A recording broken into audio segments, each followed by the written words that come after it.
তবে আমার যেটা মনে হয় যে এই সিনেমার সাথে অনেক বেশি মানুষ হচ্ছে কানেক্ট করতে পারবে।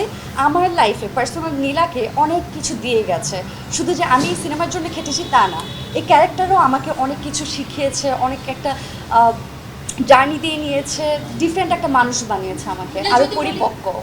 আমি জানি না, আমার হয়তো বা আমার কিছু ফ্যান ফলোয়ার আছে, তারা হয়তো বা আসবেন দেখতে সিনেমাটা।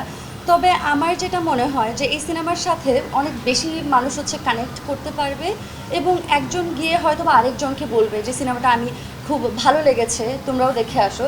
সো আমার মনে হয় এইভাবেই হয়তো একটা প্রচারণা আসবে এবং সবাই হয়তো বা দেখবে।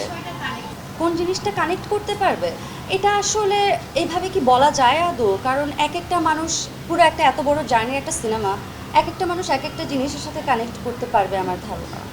হ্যাঁ, আমার বরং এই সিনেমাটা যে ক্যারেক্টারটা আমি প্লে করেছি, এই ক্যারেক্টারটার সাথে আমার মিল নেই, আবার কোথাও যেন একটা মিল আছে মনের মধ্যে। হয়তো এই ক্যারেক্টারটা যে মন মানসিকতা বা তার যে একটা সোলফুল জার্নি আছে, সেটার সাথে সামহাও আমি কানেক্ট করতে পেরেছি।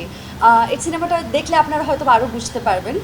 তো আমার আসলে প্রিপারেশন নিতে হয়েছে, আবার এই ক্যারেক্টার নিজেও আমাকে আমার লাইফে পার্সোনাল নীলাকে অনেক কিছু দিয়ে গেছে, শুধু যে আমি এই সিনেমার জন্য খেটেছি তা না, এই ক্যারেক্টারও আমাকে অনেক কিছু শিখিয়েছে, অনেক একটা জার্নি দিয়ে নিয়েছে, ডিফারেন্ট একটা মানুষ বানিয়েছে আমাকে, আরও পরিপক্ক।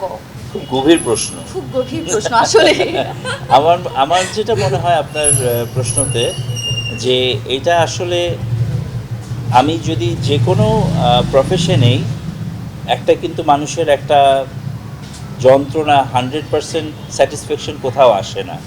এবং আমরা কোনো সময় এখন যে ব্যাপারটা হয়ে গেছে, আমরা কেউ অল্পতে খুশি না। আমরা মনে হচ্ছে আরও চাই, আরও চাই, আরেকটু দেখি, আরেকটু টাকা, আরেকটু ফেম, আরেকটু প্রাচুর্য। হ্যাঁ, এই করতে করতে, এই সুখের আশায় দৌড়াতে দৌড়াতে আমরা কোথায় জানি একদম নিজেকেই হারিয়ে ফেলি। সো এই মেসেজটাই ওখানে আসলে। এবং এটা আমার মনে হয় নারী পুরুষ নির্বিশেষে সবাই এটাকে কানেক্ট করতে পারবে, কারণ রাইট, আমার তাই মনে হচ্ছে।